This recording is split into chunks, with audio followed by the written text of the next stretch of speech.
Good evening, Lisa. Good evening, Andrew. Phew. I'm tired. Are you? Yes, I've been clicking away like mad. Oh, right, okay. For today, episode 27 of Around the Archives has been released into the wild. I love the way you have to check. Episode 27? Yeah, you've been working on it all for the last couple of days. The last thing that crosses my mind is what episode number it is. It's just, how can I get this out in time? Okay. But I made it with a few days to spare till the end of the month, which pleased me. As I sort of said, I've sort of edited this one in fits and starts a bit, so I didn't have a great big long session doing it all in one go like I did last time. I did a bit one day and a bit another day and a bit another day. So I just said to you, sort of, can we just record one link or two links? And then I could get on with it. But let's just go through what's on there. Again, you've not heard it, have you? Not yet, no. I won't listen to it till Tuesday, because I listen to it on the way to work. Because normally, if the traffic's bad, I can listen to an article. I was going to say, an article usually it fits me with my journey to work. Yeah, unless it's a really long bus journey, which it is occasionally. Yeah. In which case, it might be an article and a half. But that's why I think the magazine format of it works. Yes. That you can listen for a chunk and stop. Yeah.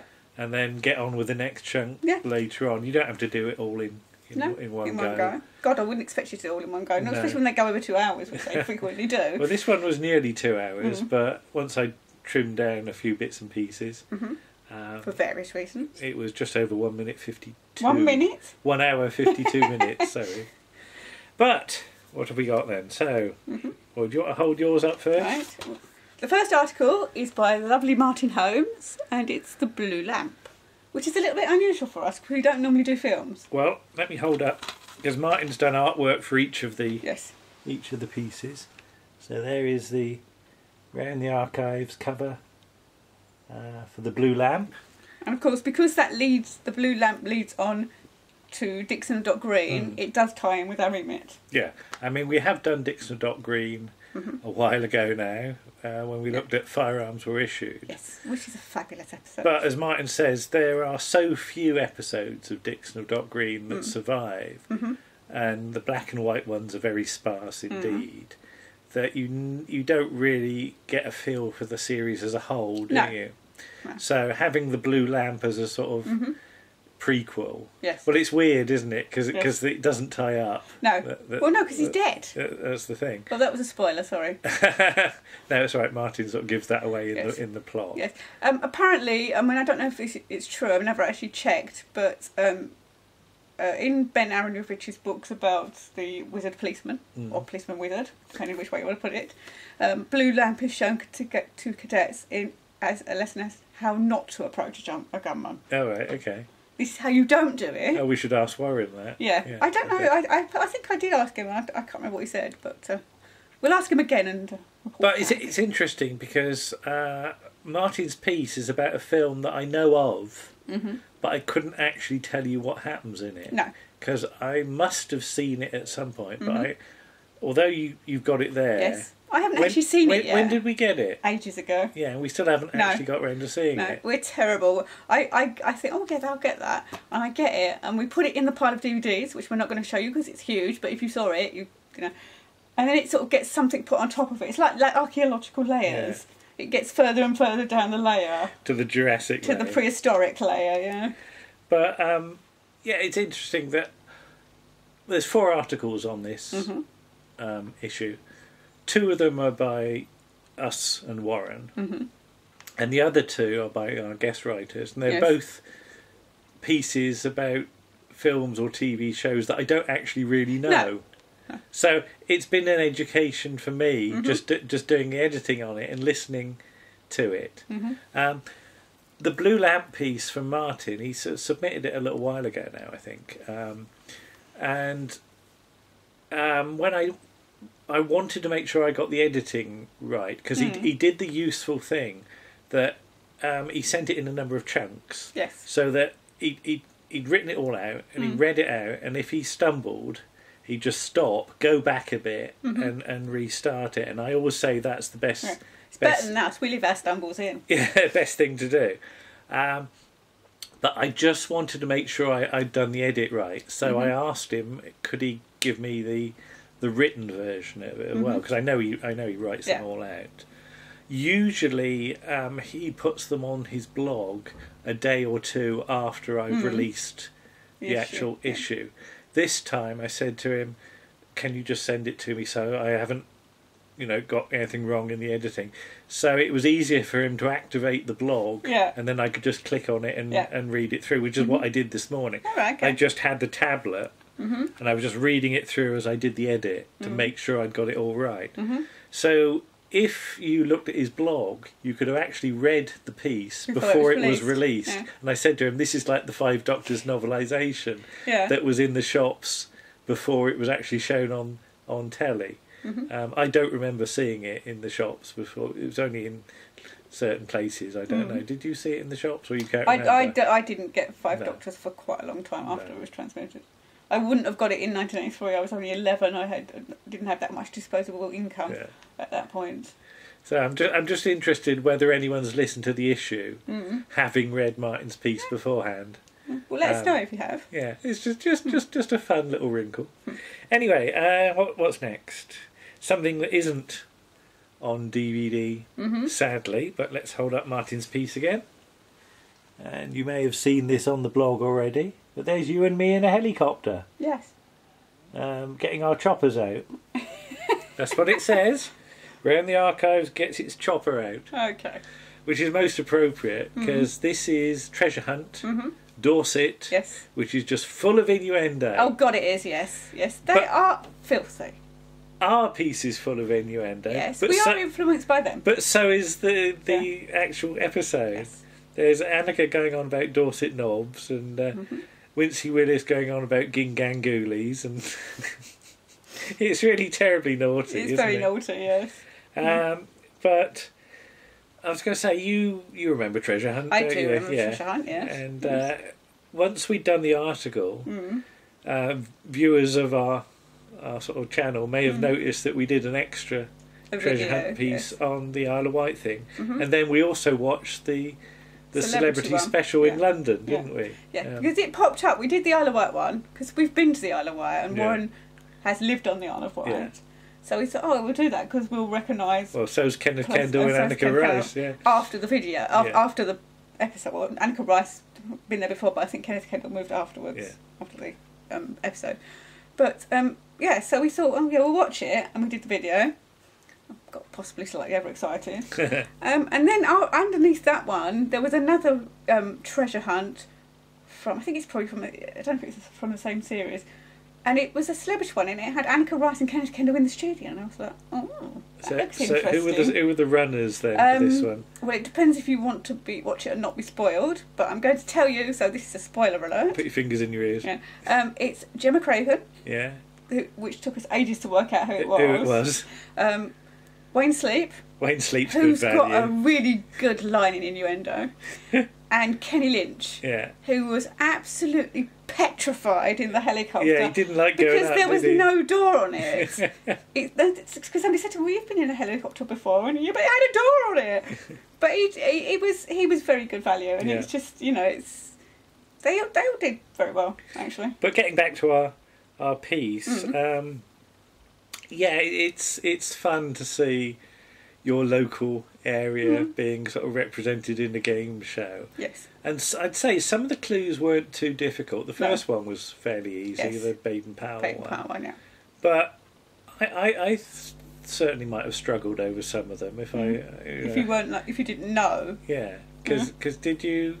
I mean, you said you were confused over Edward the Martyr, weren't you? Yes. Well, because I pride myself that I know quite a lot about British kings and queens, but I've never heard of Edward the Martyr. But then because he is pre 1066, and it gets very confusing because it changes Edwards a lot. Edgars and there's all sorts. Yeah. So I obviously need to do some more research on pre-Norman Conquest kings. Yeah. Because there's a lot of them. Yes, but because most books start at William the Conqueror. That's right, but history didn't start in 1066. They don't do the chunk before. No. So I've got a couple of books with them in somewhere. Are they Michael Wood books? No, they're. I think one of them is yours. One of those big sort of thick kings and queens. Oh yeah, there's a brief in one of them. Yeah. But then it goes into more detail from William the Conqueror onwards. Yeah. But then a lot of people get confused after William the Conqueror because true. get Williams and Henrys and Richards and Johns. But yeah, I think we had great fun doing that. We did, yes. That article, and it is the rudest one on the issue. And but not the giggliest one. And I've said we sort of piddle about and are a bit silly. You know, we try and get the facts right as well. But we enjoy ourselves while we're doing it. But we're a bit more anarchic, I think, than certainly we were when we started doing this. We've got a bit sillier as time goes on. Yeah. So it's very good to have proper writers come in and do serious stuff as well, which allows us to get away with being a bit dafter. Yeah. Basically now we sort of think, can we get away with doing that? Yeah. And we do it. Like the opening sketch. But yeah, it's all a balancing act of making sure you've got some serious stuff and some silly, entertaining stuff as well. Because the serious stuff is entertaining. Because I've certainly enjoyed learning some new things this issue. Yes. And you know, if I'm learning, then hopefully other people are as well. So who's next? Oh yes, Underwater Dolls. Underwater Dolls. So. That's a rather strange cover, but it is based on the actual cover for Maelstrom, which is coming on DVD. Is it? I took the plunge and bought it yesterday. Okay, good. Yes. So I mean, it's not new because I got it off eBay, but it's very it's like new. All right. But I did. Oh, excuse me. Carry on. I did have to think about it a bit because there was the DVD's got this cover or similar with the dolls on it. And there was another one with a doll on it, and it was really freaky. And I was like, I don't know if I actually want that staring at me the whole time. So I got the other one. But yes, Andy Priestner. Yeah, I'm very pleased that he's come back. Yes. To do a second piece. Please come back again. And I'm hoping he'll do a third piece at some point. We can discuss that in the future. But yeah, series I know nothing about. No. Don't remember watching at the time. I definitely didn't see it. So. Yeah, Andy's piece sort of whetted our appetites, I think. And it's got a really good cast. I mean, it's got, I think Trevor Baxter's in it, isn't he? And Paul Darrow and Susan Gilmore from Howard's Way and all sorts of But it's Veer Lorimer and David Maloney. Yes, it's Veer here, dear. Yeah, which is a great combination. Yes. Maloney directing, I think. Yeah, Veer's producing and Maloney... Sorry, we only call him Maloney because that's what he's called. Well, that's what everybody calls him. If you see documentaries about Doctor Who, that's what they call him. Yeah, not David. It's not Maloney. David. It's always Maloney. Yeah. So we're not being disrespectful. Yeah. Well, maybe a little bit. But... well, we got to talk to him. We did. You asked him about Day of the Triffids, and he was slightly embarrassed about it, which he shouldn't be because it's a very good series. No. Very bleak. Yes, but yeah. Maelstrom is on the list of things to see, isn't it? Yes. When we get the DVD, it'll go on the pile, and hopefully it won't go too far down. And I don't know whether I'm right or wrong, but I'm guessing it's one of the more forgotten things. I think it probably is. Yes, yes. It's one of those sort of 80s series. If you were there at the time, you probably remember liked it. But if you didn't see it, it would have passed by. But it's passed into history a bit, isn't it? But it deserves people to watch it, and it's available on DVD. So right. And finally, you can hold this one up, can't you? Okay, I can. It just slipped off. Sorry if you saw me thing. Flailing. It slid. It's Whitechapel. And here's Martin's version. Whoops. There we are. Whitechapel. Round the Archives gets around to Whitechapel in the next Round the Archives podcast. So who have we got in Whitechapel then? We have got... Well, I'll show the picture. Well, we just did. But... Yeah, well, I'll show it again. All right. So we've got Steve Pemberton. You've got to hold that up. Sorry. They can't see it down there. Steve Pemberton, Rupert Penry-Jones, and the absolutely wonderful Phil Davis. Yes. Whose name I forgot during the article. But was this your suggestion? It was my suggestion. Well, this again is to do with... Jack the Ripper. Yeah. And yes, I feel like I've got a little bit obsessed with Jack the Ripper this year. But and it might not be the last you've heard of it might not be the last you've heard of it. We might be doing something else. Yeah. Or several other things. Which we'll see. But Warren, the reason it started, I think I've explained this before, is Warren sent me a link to a YouTube thing of the Barry Foster stuff. Yeah. And it was fascinating to watch. Mm-hmm. And I had seen it at the time, and I quite enjoyed it at the time. So I bought the Blu-ray, because it's got the Barry Foster stuff on as well. And I thought, well, let's do an article about this. And then I thought, well, how can we make it more interesting? So we did a series of linked articles. Yeah. And this is the last one in the linked articles, really. So this is the last proper one. It's part 3 of 3, isn't it, really? Yeah. And this is Jack the Ripper in the modern day. Yeah. Well, in 2008. Well, it was modern then. It was modern then, yeah. So. And, I do remember that we watched it at the time, certainly. Yeah. But it's just a bit interesting because the moment that Steve Pemberton's rather strange character comes in, it lifts it so much. Yeah, it really helps it, doesn't it? Yeah, because it's quite a difficult thing to sort of do in the modern day, isn't it? Yeah.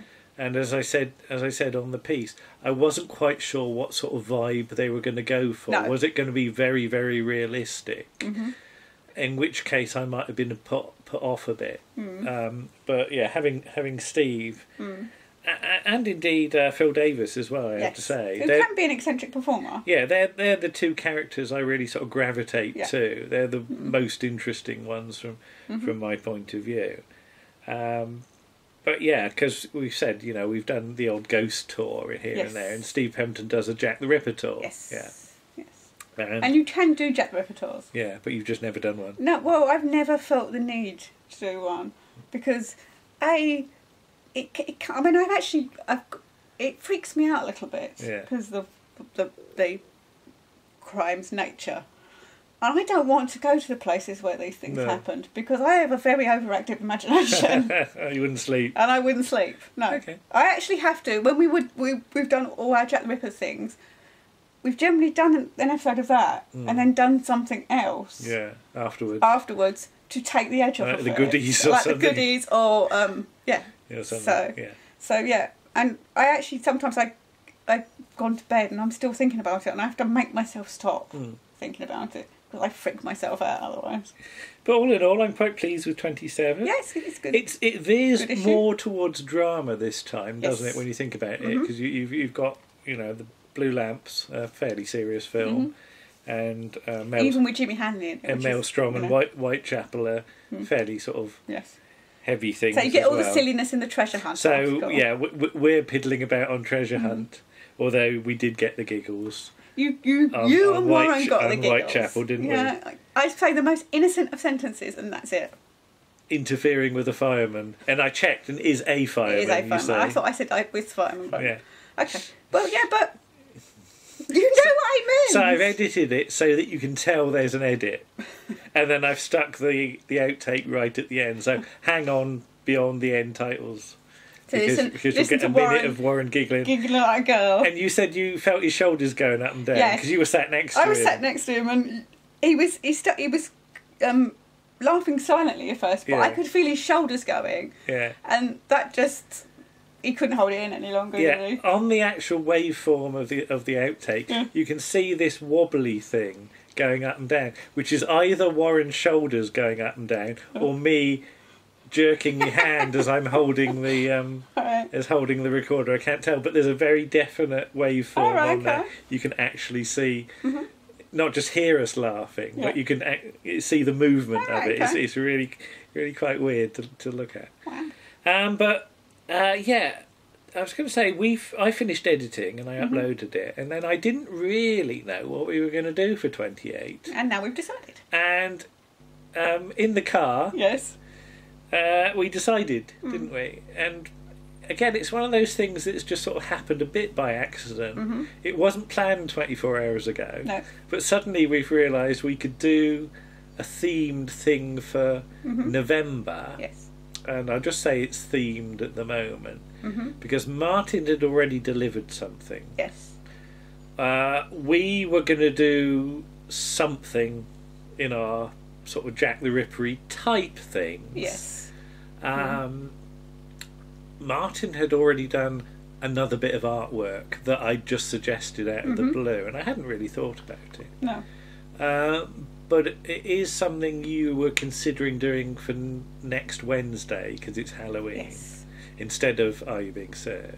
Yes. We're going to have a rest from Are You Being Served Wednesday. And then we've just asked Paul, and hopefully he'll be able to do it. If not, it'll go in. If not, it'll go on later for a show that he really loves. Yes. And again, you sent the message in the car, and we got the reply fairly quickly. And I think it's something he's been wanting to do for some time. Something anyway. he likes very much. Yeah. So we won't say any more than that, except there is a definite theme emerging there. And it might even be something to do with November. Sort of, yeah. But not Doctor Who. But not the Five Doctors, no. So you have a ponder and think what it could be. Yeah, I'll say no more now. But yes, so episode 27 of Around the Archives, available on Soundcloud. Yes. I looked a while ago, it wasn't on PlayerFM yet. Oh, right, okay. It'll send me a message when it has. It will be, I'm sure, fairly soon.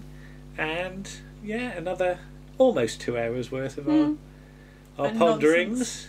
And nonsense, everybody else's seriousness. And everybody else's clever writing. So thank you to everybody that's helped again, and we hope you all enjoy it. Yes. Bye-bye. Bye.